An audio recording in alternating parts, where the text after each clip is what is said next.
Matrix में से एक छोटा सा मैट्रिक्स ले लेंगे। लास्ट मैट्रिक्स देख लेते हैं जिससे पूरा क्लियर हो जाएगा कि क्या रैंक एग्जैक्टली क्या है। सिर्फ इतना ही नहीं, और एक यहाँ पर प्रॉब्लम आ जाता है जो कि है रेक्टेंगुलर मैट्रिक्स के साथ।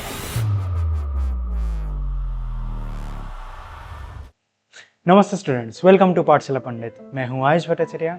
तो आज हम देखेंगे कि रैंक ऑफ अ मैट्रिक्स क्या होता है। ठीक है, अब रैंक ऑफ अ मैट्रिक्स ये जानने से पहले हमें ये जानना बहुत ही ज़रूरी है कि सिंगुलर मैट्रिक्स और नॉन सिंगुलर मैट्रिक्स ये क्या होता है। ठीक है, तो चलो मान लेते हैं ये एक मैट्रिक्स है। ठीक है, अब इसका हम अगर डिटर्मिनेंट ढूंढे तो कैसा होगा, तो ढूंढते इस तरह से। ओके, सो देखते हैं। सो 3 1 3 minus 5, all right, minus 2 minus 1 and it is 0, minus 1 minus 0 and finally it is 0। ठीक है, ये तो 0 ही है तो ये हम छोड़ देते हैं। इसको अगर हम सॉल्व करें तो कैसा होगा, इट इज़ -2 + 2। ठीक है, क्योंकि -2 और -1 प्लस हो जाता है एंड फाइनली इट इज़ 0। ठीक है, तो ये तो चलो 0 हो गया।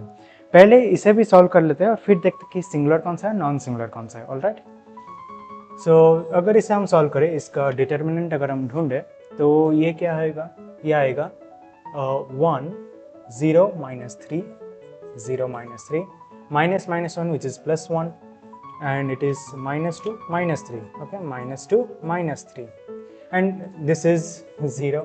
okay, this is 0। so -3 -5, all right, -3 -5 which is equals to -8। ठीक है, ये तो -8 हो गया। अब याद रखना, सिंगुलर मैट्रिक्स कौन सा होता है, जहां पर डिटर्मिनेंट जो है वो 0 होता है। ठीक है, अगर डिटर्मिनेंट 0 हो जाए तो इसे कहेंगे हम सिंगुलर मैट्रिक्स। ठीक है, सिंगुलर मैट्रिक्स। एंड अगर डिटर्मिनेंट नॉन जीरो हो तो ऑफ कोर्स उसे नॉन सिंगुलर मैट्रिक्स कहेंगे। तो ये चूंकि नॉन जीरो है, it is non singular matrix. Alright, समझ गए सिंगुलर और नॉन सिंगुलर मैट्रिक्स क्या होता है। ठीक है, तो अभी हम देखते हैं कि अभी रैंक क्या होता है। ऑलराइट, ओके, तो अभी हमने देखा है कि ये जो मैट्रिक्स है, ये इसका डिटर्मिनेंट क्या था, इसका डिटर्मिनेंट था नॉन ज़ीरो। अब चूँकि ये एक 3x3 का एक मैट्रिक्स है और ये नॉन सिंगुलर है, इसलिए इसका रैंक क्या होगा, द रैंक इज 3। ठीक है, ऑलराइट, तो अब ये एक मैट्रिक्स देख लेते हैं, ये जो हमने पहले देखा था। अब इस केस में रैंक क्या था, या सॉरी इस केस में डिटर्मिनेंट क्या था, इस केस में डिटर्मिनेंट था 0।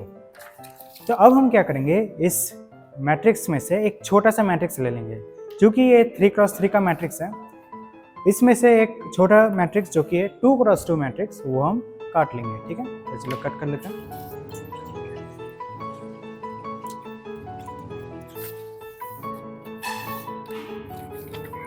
सो अभी हमने यहाँ पर एक छोटा सा मैट्रिक्स कट कर लिया। अब इसका क्या रैंक है या इसका क्या डिटर्मिनेंट है exactly, the determinant is 3 -2 which is 5 which is not equal to 0। so this matrix is non singular। अब फिर इसका रैंक क्या हुआ, क्योंकि ये 2x2 का मैट्रिक्स है तो the rank is 2 and that is why ये पूरे मैट्रिक्स का, इस पूरे मैट्रिक्स का रैंक हो जाता है 2। ऑलराइट, अब एक लास्ट मैट्रिक्स देख लेते हैं जिससे पूरा क्लियर हो जाएगा कि क्या रैंक एग्जैक्टली क्या है। Okay, this matrix. ऑलराइट, तो ये हमें देखकर ही पता चल रहा है कि ये पूरा डिटर्मिनेंट 0 होने वाला है इसका। ठीक है, तो इसमें से एक छोटा सा मैट्रिक्स कट कर लेते हैं।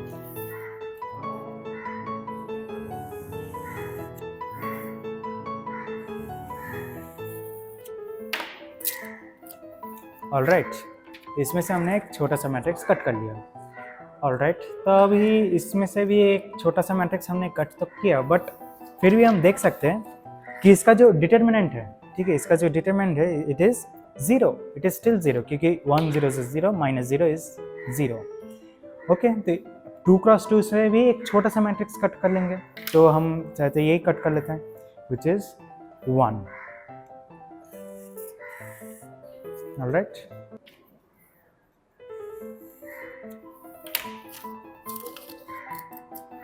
ओके, फाइनली ये 1 by 1 का एक मैट्रिक्स जिसमें केवल एक ही एलिमेंट है, that is 1, is cut out. अब इसका अगर हम डिटर्मिनेंट ढूंढे तो क्या होगा? It is 1 of course, which is non zero. तो अब जाकर ये जो पूरा मैट्रिक्स है, ठीक है, ये जो पूरा मैट्रिक्स है ये अभी जाकर नॉन सिंगुलर बना है, ठीक है, इसका डिटरमिनेंट अभी जाकर नॉन जीरो बना है।